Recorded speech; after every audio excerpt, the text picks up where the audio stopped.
All right, today we're going to be looking at section 6.3, locating real zeros of polynomial functions. We're going to just jump right into the examples. There could be quite a bit of an information overload, and I'm just going to explain everything as we work the problems. So whenever you have a quadratic, so let's say x squared was your highest term, we have methods for finding zeros. We can either factor, we can complete the square, we can do quadratic formula, and that may be it. Those are the three methods we have. When you have a third degree, sometimes it will factor. You can do factor by grouping. But anything above that, we have no method. So there's several different things we're going to go through to find the zeros of those polynomial functions. Now, this first method wants you to list all the potential zeros. So these are all the numbers that might work, possible rational zeros. So the way this works is first we're going to look at our polynomial, which is v of x. And we have x cubed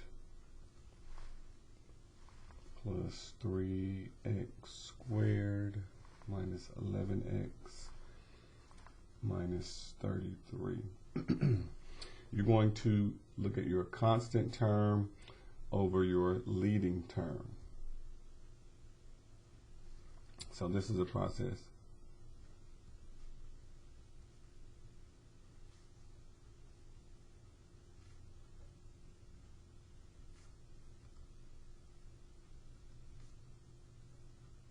I'm going to divide all the factors of the constant term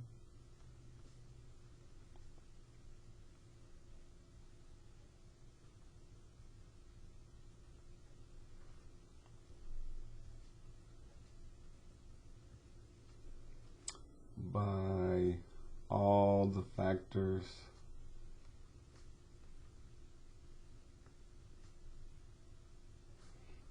of the leading coefficient.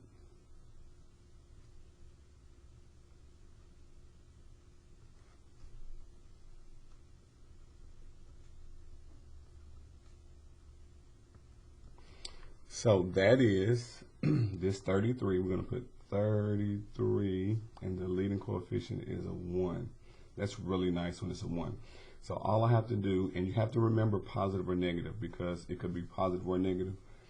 It doesn't matter what the signs are, you're going to do positive or negative every time. They could both be positive, and you're still going to do positive or negative. They could both be negative, and you're still going to do positive or negative. So we're going to list all the factors of 33. So that would be 1 and 33. And then you also have 3 times 11. And I think that's all you can do to get 33. 1 times 33 and 3 times 11. And then on the bottom, the only factor you get is 1. So you're going to go through and list or divide 1 divided by 1. That'll give you a 1. 3 divided by 1 is 3. 11 divided by 1, 11. And 33 divided by 1 is 33. And then if there were more numbers, then you would divide all of them by the other factors. But you start out with the top factors, and you divide them by the bottom one at a time. So we have 8 possibilities: positive or negative 1, positive or negative 3, positive or negative 11, and positive or negative 33. They already have the positive or negative here for you, so all we have to do is type in our numbers separated by a comma.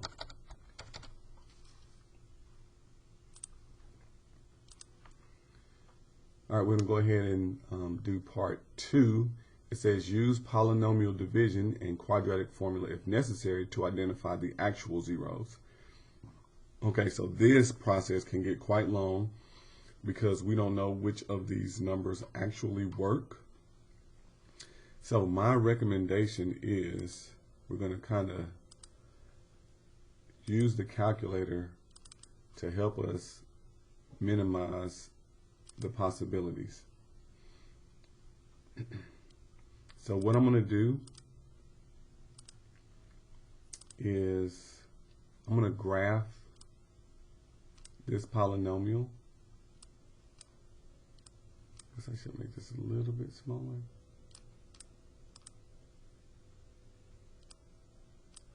Okay, I'm going to graph this polynomial and I'm going to look and see if I can tell where it crosses the x-axis. So I'm going to go to y equal. Now, if you don't have a graphing calculator, then you have to work them all out by hand, and it just takes some time, which I will show you a little bit about that once I get one of them.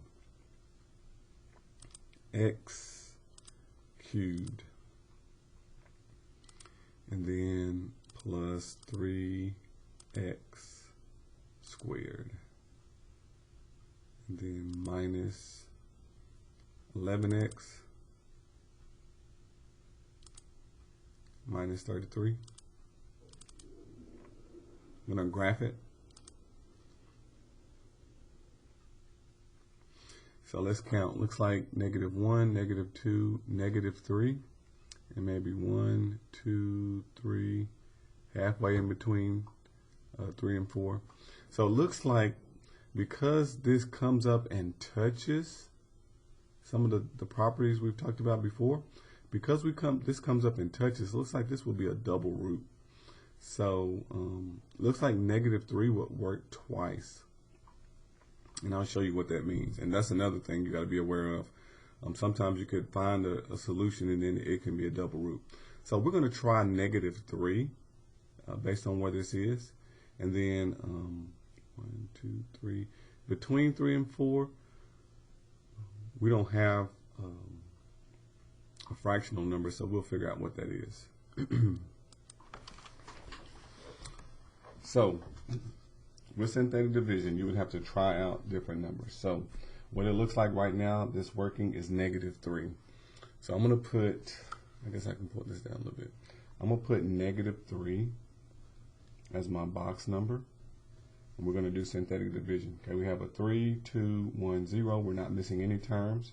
So I'm going to write down 1, 3, -11, and -33. All right, I'm going to draw a line and bring down my first term. And we're going to do synthetic division. Multiply by -3, -3. Combine, we get 0. Multiply by -3, we get 0. Combine, -11. Multiply by -3, that gives us a positive 33. And combine, we get 0. So the fact that we end with 0 means that -3 works. Now, remember I was saying that it looks like it's a double root because it looks like it touches and turns around. So I'm going to continue from here. Like once you find a 0, you can just keep going and then try another one. So I'm going to try -3 again because it looked like a double root. Now, this may not always be the case. So from this point, what you could do is just write down what the polynomial is. So remember, we started with x to the third. We would drop our degree by 1. So we would start with x squared. So this would be 1x squared. I'm just going to write this to the side. And then 0x and then -11. And then from there, we could solve this polynomial by just solving for x. So it looks like, based on the numbers I have, it may not work again, but let's just try it. It looked like it was. So bring down the 1. -3 times 1, -3. And then combine, we get a -3. And then -3 times -3 gives me a positive 9. Combine, I get a -2. So since this is not 0, this means that that is not a double root. Although it did look like it, it is not. So we're going to now solve this polynomial. So we're going to set this equal to 0. And then I'm going to add 11 to both sides. So I have x squared equals 11. And then we're going to do the square root of both sides. And so this is going to give me x equals positive or negative square root of 11. So we have three solutions. We have -3, which worked. -3, when we plugged it in, it gave us a 0. And then when we got down to a squared, we can solve it by either factoring, quadratic formula, or complete the square. This time we just had to move and solve for x squared. And then we get these two roots. So once you get down to x squared, we have methods. But before that, you have to try. So if we didn't use the calculator, what we would have to do is try one at a time. +1 or -1, +3 or -3, positive or -11, and positive or -33. We would have to try those doing this one at a time until we found out one that gave us a 0. And then once we got down to a quadratic, we can use other methods to find those zeros. But for this one, we're going to plug in -3. Then I need the keypad. I think no, they won't let me use that.